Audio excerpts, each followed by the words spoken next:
Tonight, fleeing the war, Ukrainians escaping the conflict in their country could find refuge in homes across Scotland. The scheme will be open to all Ukrainian nationals and residents. They will be able to live and work in the United Kingdom for up to 3 years. Ministers insist the numbers who could come won't be capped. Also making the headlines, COVID cases continue to rise and hospital numbers are up, with just a week until restrictions end. As we prepare for eye-watering increases in the cost of living, we speak to this family who have 13 children and find out how they will cope. I'm Kellyanne Woodland in Edinburgh. And I'm John Mackay in Glasgow. This is the STV News at 6.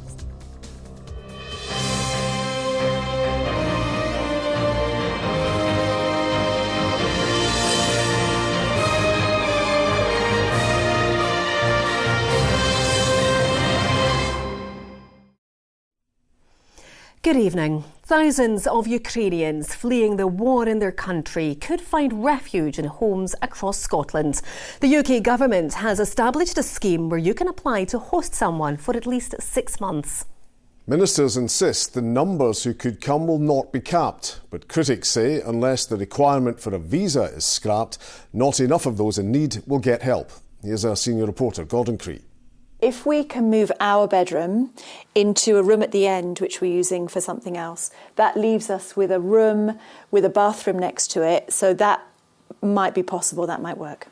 For Sarah and her family, it would bring upheaval, but she's considering inviting a Ukrainian refugee to share their home comforts in North Berwick. It feels, she tells me, like the right thing to do. What's really motivated me is knowing how much all the other bordering countries in Europe are doing. Yes, because they want to, but because this is literally happening on their doorstep. And so they are just naturally taking people into their homes and into their hearts. More than 2.5 million people have fled Ukraine. Thousands arrive across the border into Poland every day. Now, the UK government says it's being made easier to invite them to live with us. The scheme will be open to all Ukrainian nationals and residents. They will be able to live and work in the United Kingdom for up to 3 years. They will have full and unrestricted access to benefits, healthcare, employment and other support. In Glasgow's Shawlands today, people welcomed the principle of the scheme. Very good idea. You know, my house is too small.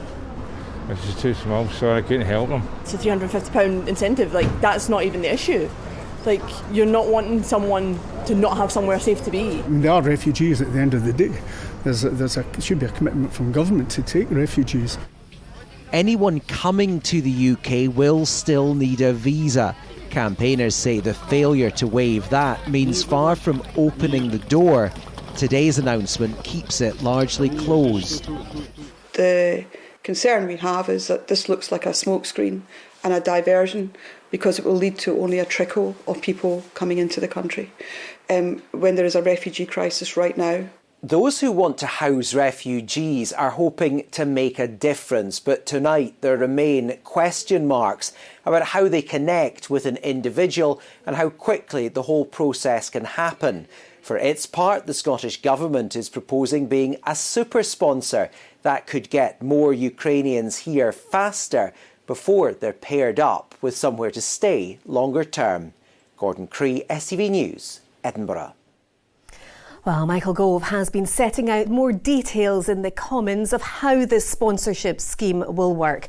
Live now to our Westminster correspondent, Catherine Sampson. And Catherine, do you think this scheme will help ease some of the criticism the UK government has been facing over its approach to refugees from Ukraine? Well, to some extent, because this now is much broader than what the Home Secretary originally set out, but still, far from waiving visa requirements like Ireland and other EU countries have done. And there are still these concerns that Gordon was talking about in terms of how all this is going to operate on the ground. Now, Michael Gove trying to answer some of those in terms of whether you want to host a refugee, you need to be vetted for that. How long is that going to take? Well, he's saying that for most people it won't mean a full DBS check. There could be a lighter check to try and speed that process up. And while the government isn't going to be directly trying to match hosts with refugees, they are advising people to get in touch with church groups, with community groups and with charities to try and make that work. Michael Gove also promising to try and work closely to facilitate what the Scottish Government says it wants, which is to play its maximum part in this UK-wide scheme. And Catherine, the Prime Minister was hosting a meeting with leaders of the UK offshore oil and gas industry today. What was that all about? Yeah, representatives there from BP and from Shell, and the context behind this is the UK saying we need to reduce now any dependence on Russian oil and gas. It's a situation, I think, where many will start to see perhaps debates coming back about whether there should be more drilling in the North Sea. You know, that argument we heard so much at COP26 around Campbell. Perhaps Shell will be persuaded to reinvest in a site like that. And on the subject of oil and rising petrol prices, we are expecting the Prime Minister to make a trip to Saudi Arabia this week, though Downing Street still won't formally confirm that. All right, Catherine, you can keep us updated. Thanks very much for that. Meanwhile, in Scotland, the huge aid effort continues. Many have travelled across Europe to do what they can to help on the border, but people are still being encouraged to donate what they can at home. One organisation is looking for baby food and nappies, as well as children's clothes, in preparation for Ukrainians coming to Scotland. Susan Ripple reports. If Kevin were home in Poland, he'd be on the ground helping Ukrainian refugees. But he's doing what he can from Scotland, where he believes he has a role to play as a Premiership footballer. We're very privileged right now at this moment, living in peace. That's why I thought if I can just slightly contribute to provide some products to help and send those stuff to the people. And there's a good hope in the future that everything will end in a good way, and they can be safe.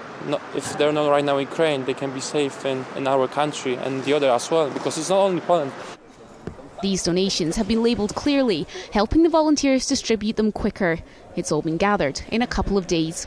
Just keep donating. There's been lots of baby foods and nappies and also just money, because it's all going to the different charities who will all be here to support all of us who are going to take families in. We'll do it.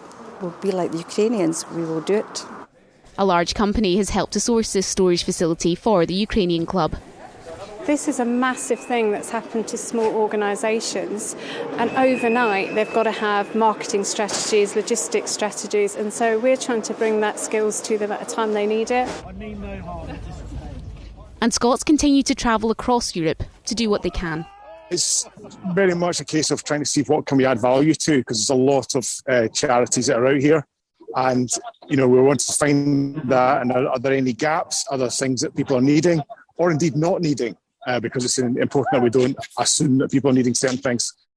These are the orphans helped across the border to safety by an Edinburgh charity. They're trying to get some normality back to their lives, creating classrooms in their temporary accommodation. The support from Scotland keeps coming. One thing you can be guaranteed in situations like this is that the Scottish population, the Scottish people are just phenomenal. They really are. They really are. Sorry. Has it got an age on it? And that want to help isn't wavering. Susan Ripple, STV News. Now, a week today, the final COVID restrictions are set to be lifted, but it comes against a backdrop of rising infections and people needing hospital treatment. The increase in cases is thought to be due to a more transmissible strain of Omicron. But public health experts say there is no evidence to suggest this variant is any more severe. The number of people in hospital with the virus is at its highest level in 13 months, but those needing intensive care remain low. Well, our chief reporter, Sian Frew, joins us now. And Sian, what do the latest statistics tell us? Well, they appear to show that this increase in infection levels is continuing to climb. A technical issue means that we don't have the full picture over the weekend, but we do know that over 1,800 people were in hospital yesterday with recently confirmed COVID. That's an increase of 142 in 24 hours. 27 needed intensive care. That's nowhere near the levels we've seen in previous waves, and experts say this is due to vaccinations and new treatments. But let's take a look at one area under huge strain because of this increase in patients. Lanarkshire, where 3 of its hospitals have been working beyond capacity for several weeks now. Staff absences due to self-isolation are adding to those challenges. It currently has 218 COVID cases. These patients could be ones who've been admitted with the virus or have tested positive while being treated there. That's an increase in 24 patients since Friday. Now, to put that into perspective, those numbers had dropped to 66 cases in the middle of last month. Elsewhere, other boards are also feeling the strain. Glasgow say they have more than 600 COVID patients currently on their wards. NHS Grampian say they have more people with COVID in their hospitals now than at any point during the past 2 years.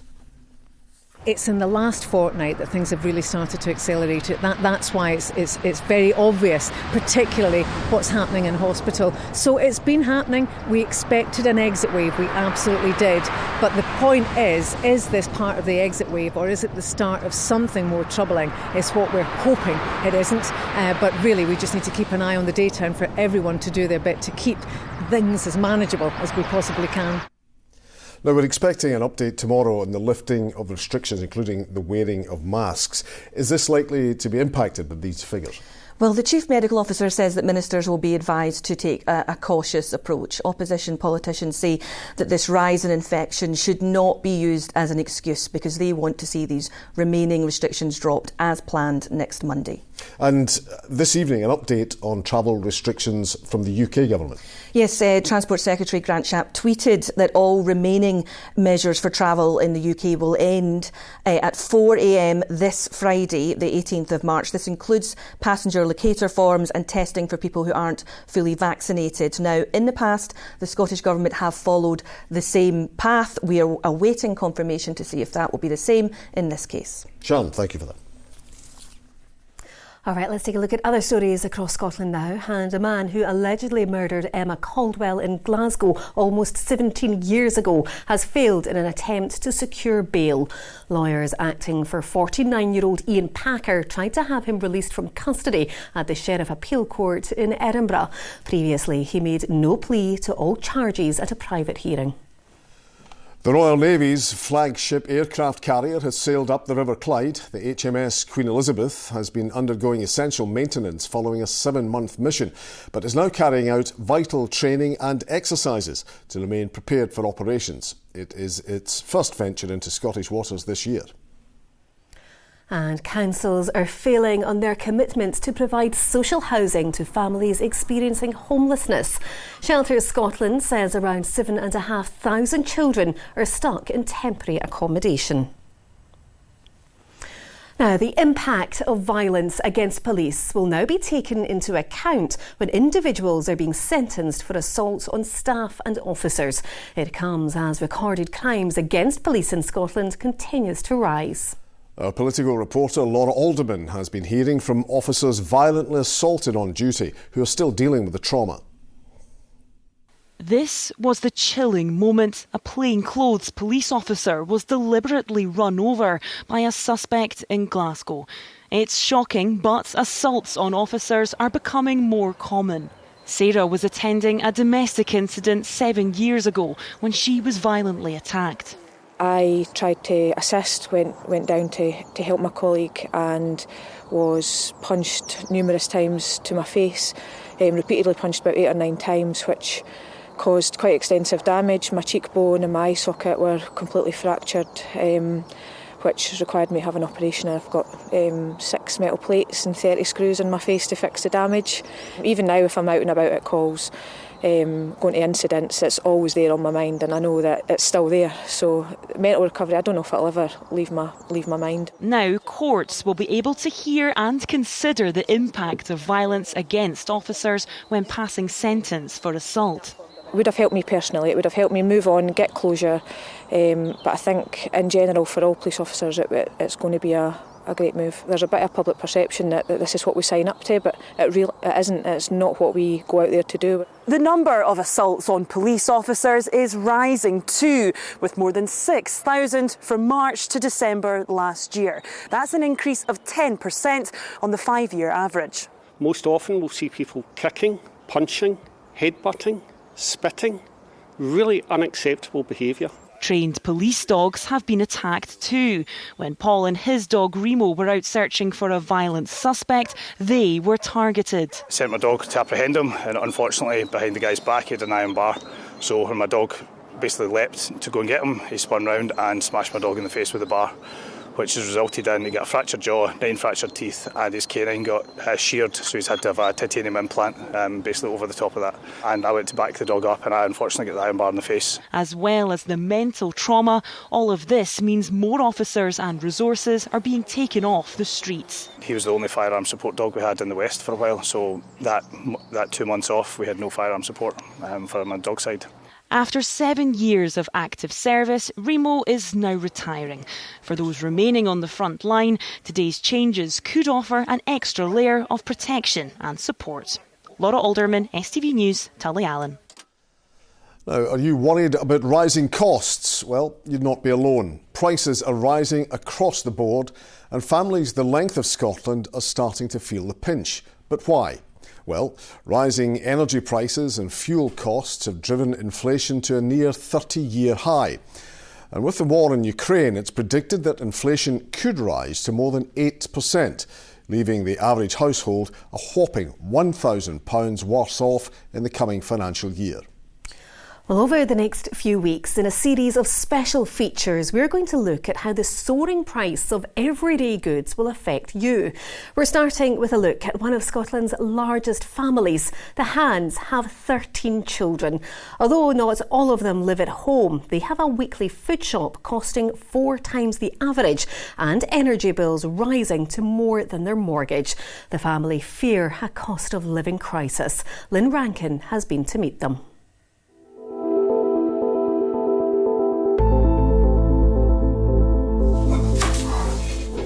Feeding a family is using up a bigger slice of the Hands household budget. Parents Emma and Roy have 13 children. 8 still live at home. But the rising cost of living is leading to cutbacks. The place you see it more than anywhere else is in the supermarkets, where things are more expensive than they were previously. But they're also, the packaging is smaller, so you're not getting as much for your money, and it's more expensive. The family fork out at least £250 every week for food, 4 times the average family spend. Their monthly energy bills have already risen by more than £100 a month in the last year to £280. The latest offer from their supplier would see that rocket to £520 a month.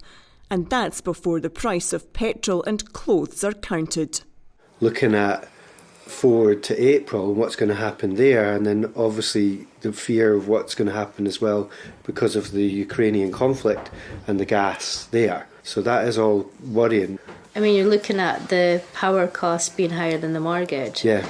Every time when the kids are like, it's cold, just put the heating on, like, put a jumper on. You are just getting a bit more nervous about using power. But with the remaining 8 children all at school, college or university, there's constant demand on the household broadband. And then there's the 2 to 3 loads of washing a day, putting more pressure on power. They both work. Roy is an NHS nurse and Emma co-owns a coffee shop. But their salaries aren't stretching as far. All of the minimum wages are going up, and so that's it, all of the staff wages are going up, and yet we've been in the pandemic for most of a couple of years, so not even been open all that much. So the wages go up, but then you're going to have to increase the prices, and it's just the same knock-on effect for everything. The spending-savvy couple know how to scrimp and save. There's no expensive holidays, and they're conscious of turning off lights and appliances. But it's a budgeting battle that many people fear they're unlikely to win. Lynn Rankin, STV News. A Glasgow charity that reuses items destined for landfill say they face closure if they can't find new premises. The Glasgow Play Resource Association have been operating in the city for almost 4 decades. Ollie Dickinson has more. From jigsaws to jewellery boxes And from egg boxes to elastic bands, and a whole lot more in between. For 38 years, the Glasgow Play Resource Association has been taking odds and ends, scraps and offcuts destined for landfill, and turning them into craft projects. Got lots of material which would normally go to landfill. You've got your material swatch books as well that would normally go to landfill. Cardboard boxes, lots of cardboard boxes. Our mannequins that would normally go to landfill. These have all been donated by some high street retailers. Plastic bottles. We've got odd bits of jigsaw. There's maybe bits missing in it, but what the kids do is they make them into wreaths, or they can turn them round and make them into their own jigsaw by drawing a picture on the back of them. But this could all come to an end.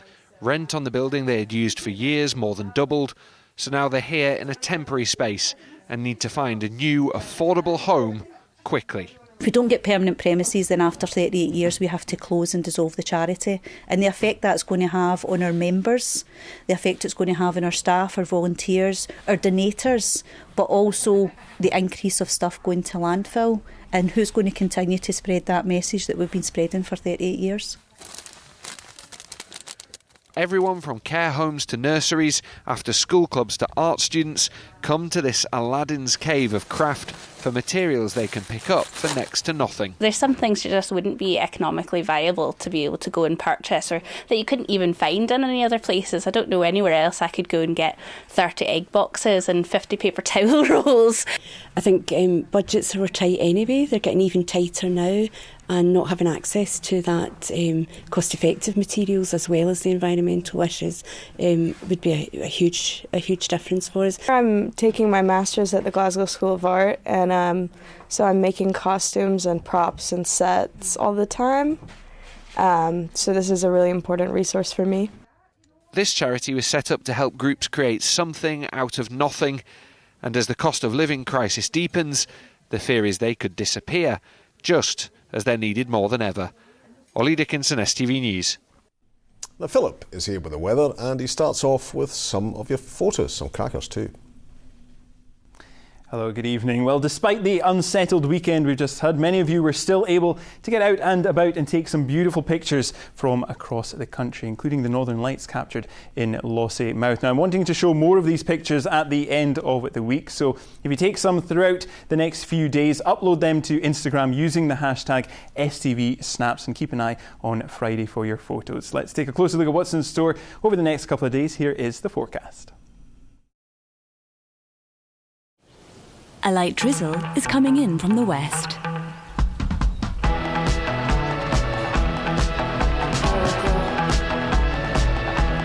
TUI Blue Hotels sponsor STV Weather.